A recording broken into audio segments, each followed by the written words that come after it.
Getting grilled this week is Michael Wignall. I'm Cara, editor of the Staff Canteen, and I headed to Hetton in North Yorkshire to see Michael's first solo venture, The Angel at Hetton. For those of you who don't know Michael, he held 2 Michelin stars at both Pennyhill Park and Gidley before he decided to go it alone. I spoke to him about the new place, but I also got his thoughts on Michelin and why he supports the guide.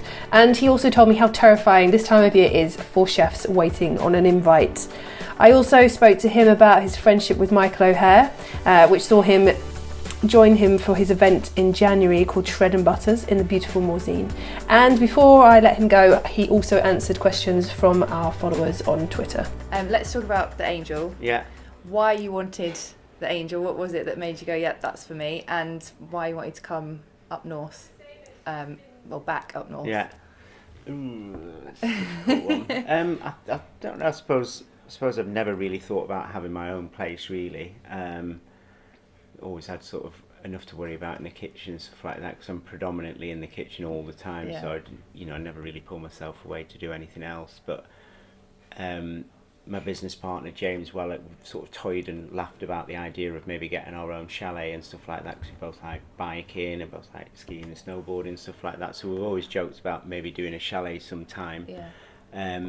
And then obviously James was selling Wellocks and I wasn't too particularly happy where I was and things, and it was a bit of a turning point for me of wondering what I'm going to do for the next sort of, the rest of my future, and just wanted something a bit more solid. So, we got together, and this is James's sort of local place. I knew about the history and everything. I've been here before and everything, and know how stunning it was, and just sort of looking at the potential of what we could do here with across the road, and obviously the Angel and the rooms that we've got and things like that. And there's a couple more properties that were the company's bought as well, that so we could grow really big next year with go from sort of 9 rooms up to maybe even 30 rooms with a couple of private houses and things like that. So it was sort of seeing that future, and Hetton's a beautiful place, and wanting to make it a real destination, but a destination that you could come to and stay for a couple of nights and have do your walking and cycling, whatever people do around here, because it is beautiful, but then also have a really relaxed meal in the pub side of things, quite high-end pub, but really fun and relaxed and quite accessible to people, but then also across the road have a different dining experience on the first or the second night. So that was the sort of idea and the vision behind that. You obviously saw this, and those plans were instantly what you wanted definitely to do. Yeah. So and it's quite out of the way, isn't it? So how do you think that's going to work? Because obviously you've got big plans, and we're still at very early stages. You haven't even started with the other restaurant yet. So does that worry you at all, being like out in the sticks? No, not really, because it's not really. I mean, it is rural, but it's not too bad. We're sort of 8 minutes away from Skipton and main station there. We're 45 minutes away from Harrogate, the same from Leeds. So it's a lot more central than a lot of places that I've worked at. So accessibility is pretty easy as well. You can be on the M6 within half an hour and things like that. So it's pretty, it's under 3 hours to London. We get quite a lot of people from down south coming here as well already, without any sort of accolades or anything like that. So the interest is definitely there, and it's where it is quite a busy little hub for walkers and things like that. And it is it's a stunning place. So it's going to attract people. And hopefully what we're doing will attract a few more. Yeah, no, definitely. And so this past 12 months, you said had never really thought about having your own place, and now you've got your own place. In those 12 months, how has that been? Has it been awful? Has it been amazing? No, has it been a mixture of the two? Obviously it's been a mixture of the two. The frustrating thing is you want things to happen today, but they don't happen for a long time, and planning and things like that takes a long time. And it's now that we've lived here for a year, what we planned to do a year ago has slightly changed because of we've actually lived with it for a year. So we're deciding to change a few things, and maybe that wouldn't be a good idea, or maybe that's a great idea and that'd work. So it's sort of embedded as a little bit better than what it what it did a year ago. we've had some highs, we've had some flipping lows as well. It's been hard. It's been really hard work. What have your lows been? The ones that have kind of taken you by surprise? Well, the usual sort of thing that everyone cries about. Staffing obviously is an issue throughout the industry, and obviously if you're a little bit more rural and you've got no accolades and things like that, but thankfully, quite a few staff came with me, so that's been okay. We inherited quite a lot of staff, which some of them have been great, and some of them, haven't sort of cut the mustard, if you will. Yeah. Which is fine, but it's just that learning process and finding your feet of what we're going to actually do. We started out doing one thing at the Angel, then we've slightly changed it because of the delay with across the road with Cove. But we just take every day as it comes, and we carry on improving every day. And I'm in the kitchen all the time, every day, the days that we're open, like I have been really everywhere that I've worked. And I think that's where it's been a little bit more challenging, because I've got to be out of the kitchen a little bit more here and things. My wife Johanna, she runs the sort of all the technical side of the business and the HR and everything like that, and the actual day-to-day running the reservations, the revenue and everything. So she does all that, thank God, because I can't do that. I can't speak to people on the phone or anything, never mind do all the rest of the accounting and things. But we've got an amazing team, and it's been a learning curve. But we've all done it before, but it's just slightly different when you're doing it for yourself. But your own you're the maker of your own destiny, really, which is nice to have, rather than being dictated to which direction you need to go. Yeah. And in terms of so food and dishes, how have you approached that? Because obviously there are probably locals that have maybe come here before and they expect a certain thing, and so, but then obviously you want to come in and do what you want to do. So how have you kind of got around that?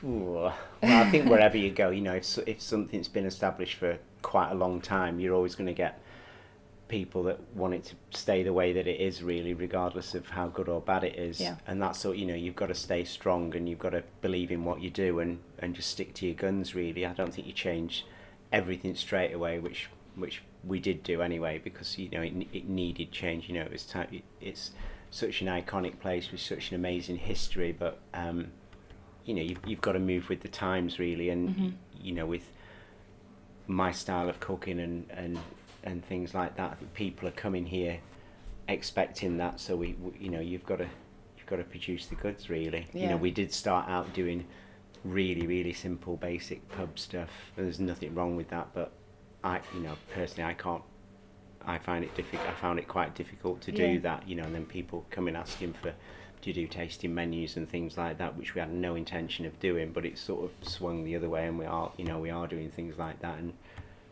we're making more money from that, rather than being busy fools serving really, really cheap in £10 a main course or for a burger or something like that, which flipping killed me for the first 3 months, to be honest.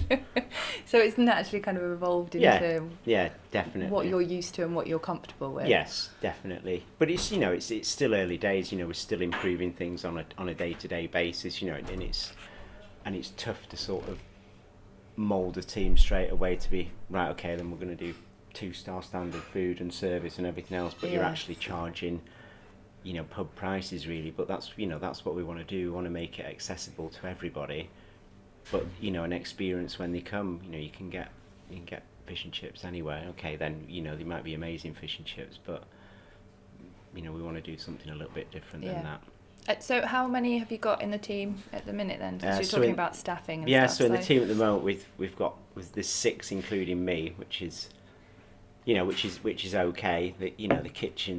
The kitchen's not ideal, but that's all being done in January, February, so we've got a complete refurb of all that. But it's been a challenging and hot year. So it's a pretty hot kitchen, and it's 35 years old, and it was a bit battered to say the least, but it's a bit of a ghetto kitchen, but it's it's clean and it's tidy and things like that now, but it's not ideal. But like anything, you make the best of what it is and do the best you can with something, and it doesn't matter if you can have the best equipment in the world and an amazingly amazing high-tech kitchen, but if your staff aren't up to it, you're not going to produce the goods. Yeah. But if you do, if your staff are willing and they can see, what vision you've got, and they know that there's a future, and they know that you're going to change things and everything, everyone just pushes together and does the best, within the environment. And that's what you've got to do when you first start out. That's what we are doing. So how do you approach managing a team then? You've obviously managed a lot of teams through the years that you've been working in kitchens. Do you go in the same way in every kitchen, or do you have to kind of work around your team and who you've got, or do you have this is my style of management, and this is the way it is? Yeah, I think there's certain aspects that you can't change within yourself, but you get older and you mature a lot more, and you realise that you can't be like that with everyone, and everyone's different. You've just got to treat everyone like everyone's individual, and you've got to treat them as an individual. And also, in this day and age, staff are few and far between. You've got to look after them. You've got to respect them. And if you show them respect, they'll show you respect and they'll work hard for you. But if I'm a great believer in practicing what you preach, and if you're telling someone to work a long day and things, but you don't put the hours in yourself because you're never there, I think that's that'll have an impact on their attitude. I am here all the time and stuff like that. Maybe I shouldn't be. Maybe I should be doing something else as well. It's sort of throughout the years, but that's my philosophy, and I think you treat people with respect, and they'll treat you back with you, and you'll get more from them. And involve them in what you do as well. We involve everyone in dish development and things like that. It might be a rubbish idea that they've had, but at least they're thinking about it, because one day they're going to be a head chef, and if they haven't been involved in planning and things like that, they'll get to a certain age and they'll have a handful of dishes that they've done in the places that they've worked, but they won't actually be able to come up with their own ideas because they've never had that thought process given to them. So that's something you're open to then? Yeah, definitely. Because some chefs are completely it's my menu, it's my dishes. Yeah, no, so. Absolutely. You can learn off everybody, and you do learn. Every day is a learning process, and if you're so stubborn that it's just like, this is my dish and this is perfect, and keep it this way sort of thing, I don't want to change it. Well, you're never really going to evolve yourself, and your menu will stay the same. Okay, it might be amazing, but you want to carry on evolving, and that's how you keep your staff interested as well. By changing things, and not changing all the time. And only change it if it's an improvement. But I think a lot of chefs are afraid of experiments, and also afraid of failure. If you do a dish and it doesn't work, well, why has it not worked? And then you make it work until it's acceptable, and if it isn't acceptable, then you move on. But the more things you try, the more the more you'll improve as well. And so you said you're doing tasting menus here now. Is it just tasting menu? No, not at all. Yeah, a bit of both. I mean, we do a la carte. We do like a lighter snack thing at lunchtime and things. We've got so we've got a 666 a la carte, which we change quite a bit. The tasting menu as well, and it's not sort of things taken from the menu onto that. It's mostly different as well onto that. Not completely. There's quite a few dishes on there that aren't on any of the other things. So what do you prefer then? Do you prefer tasting menu, or do you like juggling kind of? No, I do a little bit. I mean, if you've just got a set menu, obviously it's easier. You can just concentrate on the amount of dishes that you've got, and for costings and GP and stuff like that, it's so much better because you haven't got the wastage and things. But I think in this day and age, you've got to give people a bit more choice, and especially where we are in a pub. You've got to. Okay, it's quite a posh pub, but you've got to give people choice, because not everyone wants to be sat for an hour and a half or 2 hours or whatever having a tasting menu, and they haven't got time, or they don't want to spend the money. But I think more and more, a lot of people don't want the choice, and they want to be given something, so they don't need to decide and things. So, they want the experience, and then other people just want to come in and have one or two courses. I mean, we do a traditional Sunday lunch, and I detested Sundays throughout my career. I hate them. But we do 70-80 covers every single Sunday, and people love it, and it is super traditional. Do you find that people kind of have a preconception of yourself, because obviously everywhere you go, 2 stars. That's kind of the level that you cook at. So do you find that people are coming expecting that, and have you felt like there's quite a lot of pressure on you to get that again? It just, with the guide coming out and everything. So I think you put pressure on you. I definitely put pressure on myself, because I never, from day one, never went out to get stars or anything like that. And then when I always thought, it's not good enough to get a star and things, and never really thought about it. Then you get one, it's like, oh my god, that's amazing. And it is amazing. As I say, how does it feel, that very first one? Can you still remember that feeling? I can remember that. I can remember the first one, and it is amazing, because you sort of, I'm my biggest critic, so you're always sort of beating yourself up, thinking not good enough, or this isn't good enough, or the standard's not, or whatever, or something went wrong, or was I there when they came, or was it the day that something that happened? You're always sort of second guessing, really. And you'll have got that star before they did these events as well, because now they do the big unveiling, whereas before it was when we got 2 stars at Penny Hill, that was leaked. So I remember I was driving to work, it was really early. I remember looking at my phone really early in the morning, like 4 or 5 o'clock or something like that, and someone, I think it might have been Andy Lyons, said, did Michael Wignall have 2 stars last year? I was like, oh my god, what? And then all the commotion came about it being leaked, and then it just went away, and then obviously then there was all sorts of people ringing up and stuff like that, and then at 5 o'clock in that evening they announced, so we didn't really know 100% until 5 for the o'clock. whole day. And it was a bit, but that was almost, it's weird. You can't really explain it, because it's almost like a bit of disbelief, but also like, well, we've flipping worked really hard.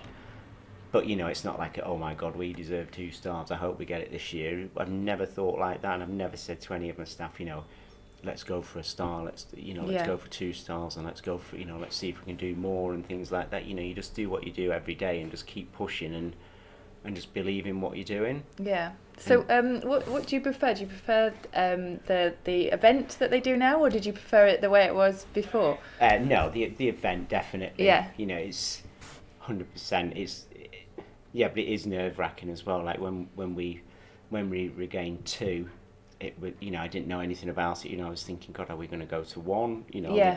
Are we not going to? Oh, they just invited us, and it was literally until we were waiting at the door, and the lady with the PA thing said, you know what you're going for? I was looking down on the list and went, well, hopefully to get 2 again. She said, yeah, you are. And then the doors opened, then we were in, and then that was it. And that was so it was like an hour and a half waiting in a room with a load of people, thinking like, Christ, what are we going to get here? It was horrendous. God.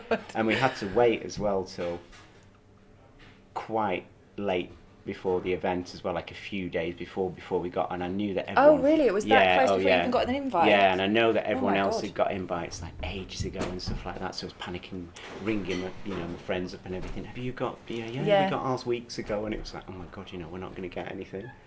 And it was horrendous, because I knew how, we'd worked really, really super hard, and I'd taken all the team as well, so it was, it was really super consistent, but you just never know.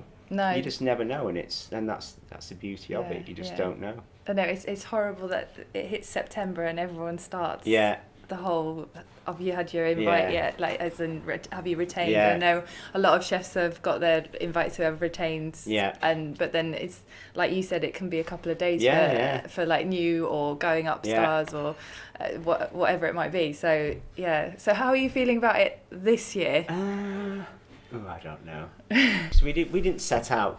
Obviously it's changed slightly here with planning being delayed and stuff like that. We were just going to do a pub and leave it at that. But the longer it's gone on, and the more we've evolved and things like that. Obviously the food's improved and the service and everything else. But who knows? Yeah. Who knows? It's. Have you had visits? From them? We have. Yeah.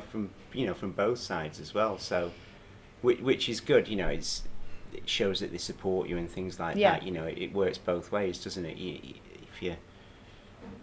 It's there's some doubters and things like that about guides and everything, but at the end of the day, everyone needs a pat on the back, and it's a massive pat on the back for yourself and the staff and everything else, and it's an amazing accolade to have. It's recognised worldwide still and everything, and even though there are doubters and stuff, I'm sorry, but there's not many chefs that turn it. I was going to ask you that actually about guides. Do you think it's still relevant? It still has a place? Yeah, absolutely. Yeah, absolutely. I mean, there'll be people that don't agree with that, which is fine. But for me, it's definitely helped my career, and I'd still support them as much as what they've supported me. I think it's super important. Yeah. And do you have, obviously for Across the Road that you just showed me around, so do you have a vision of that? Is that one that you would like to see in the Michelin Guide? Is that the kind of the plan? Absolutely. I mean, Across the Road will be everything that I've ever wanted to do. I've always gone to places that have always been established, or the restaurant's already been designed, or the kitchen's already been done, or we've done both. But there's an element of it that you've had really no say in, because it's already there in bricks and mortar. But whereas Across the Road, it's completely new. We're building onto a really old building, a really cool modern restaurant, kitchen, bespoke, everything done from scratch, from everything. So are you excited about designing your own kitchen? Yeah, exactly. And it's got your personality all the way through it, and it's everything what you'd want to go to in a restaurant. And that's why as a chef it's so important to go dining out everywhere, because you go to so many places, but you can always take something good from it, no matter how bad it is, if you will. You can go to the best place in the world, but if you're with the wrong people when you go there, you might have a bad experience. It's nothing to do with the restaurant or anything else. It's just that it's so subjective, isn't it? Yeah, exactly. But hopefully we'll make it amazing. Yeah. So anyway. No, I can't wait to see it. It sounds amazing. And just, I suppose, finally on the whole Michelin event, do you like the fact that it brings all the chefs together, and it's like you're all there, and because no one's going to really say no to going to Michelin, are they? So is it nice to kind of see everybody once everything's done? Yeah. I mean the build up to it is that room is quite intense, but then afterwards, is it quite nice to catch up with people? And definitely, yeah. Because they've done it in France and things for years, and it's just good that we've got it now, and it's just nice to see everyone, because normally it's only another awards or something, the AA or something like that a lot of people go to, and that's the only time that you see somebody, or another event or something. But if, like you said, if it's Michelin, no one's going to refuse to go to there, and so everyone that's got a star or is going to get stars there, and it's just nice to network as well. It's just nice to everyone likes to be recognised. No, definitely. And so how did your friendship with, just to go off on a bit of a tangent, with Michael O'Hare come about? Because obviously as chefs you're very, very different. Yeah. And he's a big personality. Yeah. So was it the Morzine thing, is that where it came from? Or were you friends before that? Or was it kind of, because you both obviously snowboard, so like where did that come from? Because he's a real character, isn't he, Michael? Very. So. Yeah. He's sort of the complete opposite of me. I'm quite quiet and things, but he's quite flamboyant. But I love the style of his food and everything else, and I think his attitude is great as well. He does what he does, and that's it, and doesn't really give a damn what people think, which I think's great. You've just got to believe in yourself, and it's quite refreshing sometimes. Yeah, no, absolutely. Doesn't follow. Follows his own way and his own trend sort of thing, rather than following everyone else's, which is great.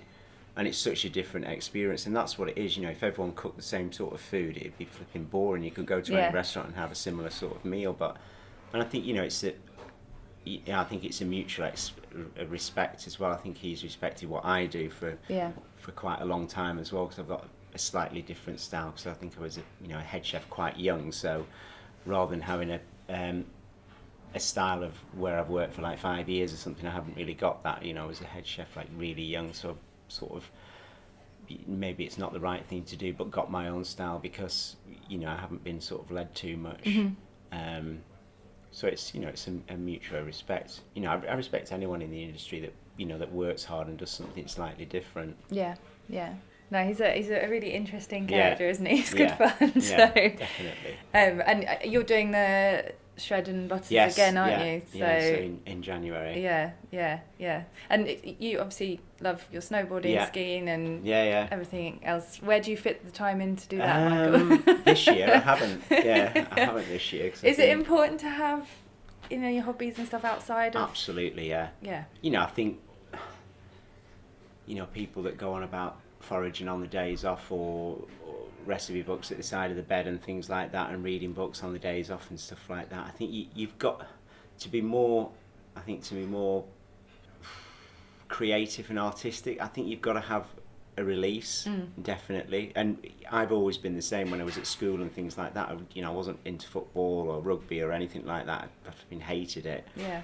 But I was always into cycling or snowboarding or skateboarding and things like that. So, but because I think it's a good release, and it's it sounds a bit flipping arty-farty, but it is. I suppose it's a different art form or whatever, and being creative in something else, and that's what I'd like to do.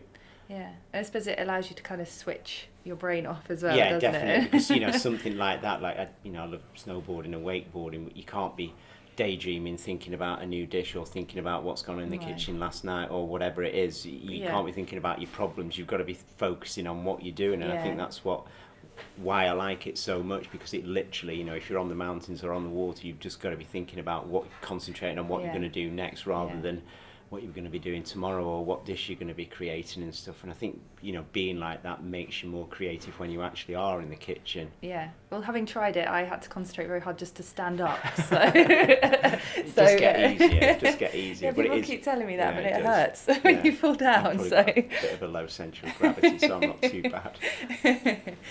So I'm going to ask you some of the questions that we got on Twitter, but before that, I know that you've said to me, the plans are to shut in January, but just talk me through exactly how long that's going to take. So you're going to shut for a couple, how long are you going to shut for? Yeah, it'll probably be a month and a half, 2 months. Yeah.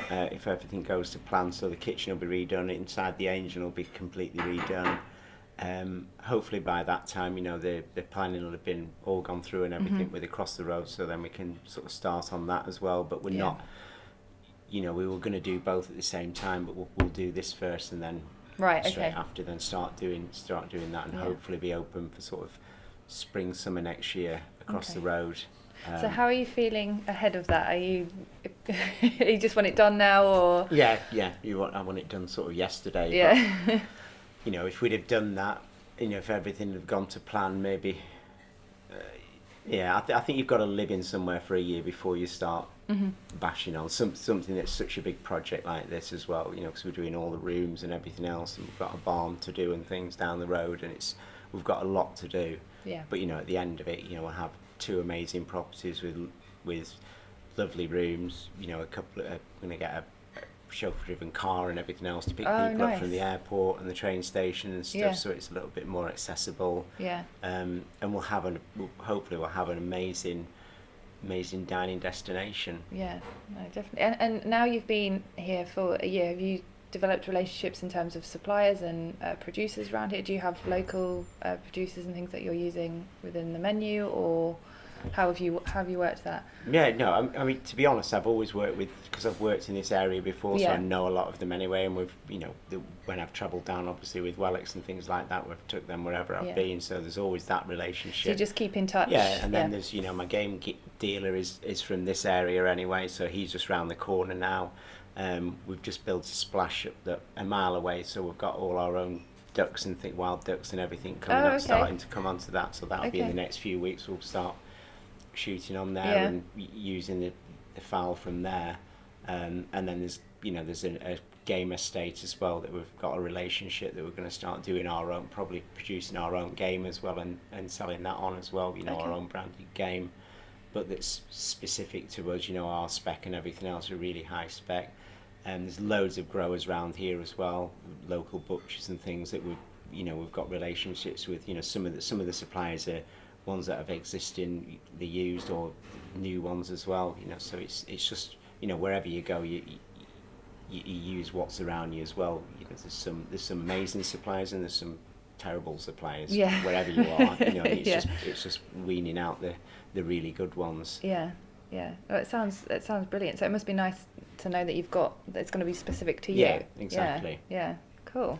Okay, let me have a look at some of these that we got on Twitter. Okay, so what do you think is the next big thing in terms of food trends? What do you think we're going to see next?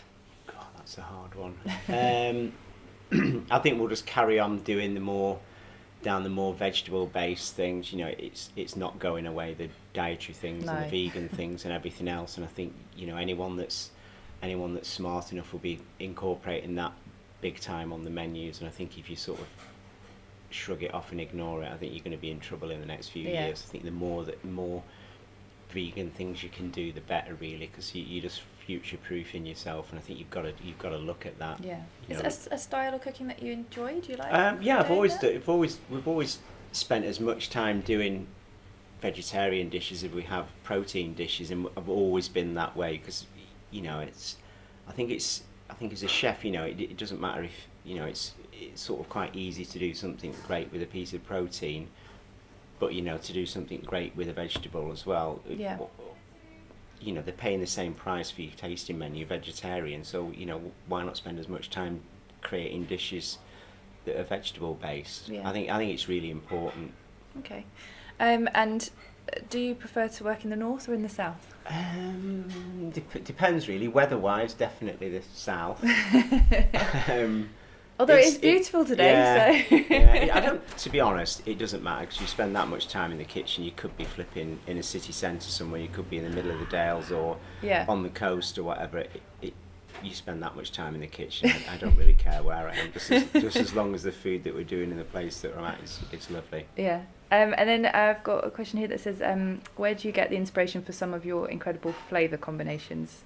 Smoked eel and white chocolate springs to mind. I think just basically trial and error, and also experience. You know, dining out, whether it's when you were a kid or whatever, with travel and things like that. You know, you used to travel extensively and still do, really. And I think the more things that you can try, and the more combinations you can think of, regardless of how wacky they may sound or whatever, you know, just try them, and sometimes they work, sometimes they don't. It's that whole thing about experimenting and not being afraid to a dish to fail, you know, and if it has failed, why has it failed, and working on that. Yeah. You must have had dishes that you've tried, and are there any that you've gone, actually, there's nothing I can do with this, it just doesn't work? God, yeah, there's loads. Sometimes you do a dish and you think, God, that's going to be amazing, and sketch it out and everything. I've always sketched my dishes from flipping day one for like 30 years. You know, probably art was my best subject at school other than English, so, you know, I always like sketch stuff so you can sort of visualise them on the plate, and then you can take items away or add items on before you've even come to even make it. But yeah, some dishes you look at and think, oh my God, that's going to be amazing. You put them all together and it's flipping disastrous and it's awful. Is there a dish that springs to mind that you can think of? God. Is there one that you can think, I thought that would be really great, God. And then... Oh, there's been loads. Yeah. You know, there's been loads. And it's the same as, you know, hate the term, you know, like signature dish and stuff. It's flipping awful. But, you know, there's been loads of dishes throughout the year that I've done that you sort of get, like the eel one or whatever, that you get stamped with. But I suppose you still must go back to those though, and kind of rejuvenate them and change them. Yeah. Because you get bored of them and think, oh God, let's just take it off. I'm sick of it. I can't stand it anymore. But the guests haven't seen it all the time like you have. Yeah. So you take it off, and then actually you think back, or you go through your old recipe books and think, oh my God, actually that was really good. Let's do it again. But, you know, with a different technique of cooking, or let's brine it, or let's do this, or let's do that, and then you go back to it, and sometimes you can improve it. So, you know, it goes back on, and it's like a retake issue of it, you know, draft 6 or whatever you want to fucking call it. But you know, everyone does it. You can't reinvent the wheel, but you can improve on what you've done. Okay. Do you miss Gidley Park? No. That's a nice simple answer. You're very happy here, I can tell. Yeah, definitely. Yeah. We hope you enjoyed this interview, and if you have any comments, feel free to tweet us or comment on the post. We're making all of our interviews available to download. And finally, if you like what we do, whether it's our podcast or our videos or even our features, please head over to our Patreon page and support us there.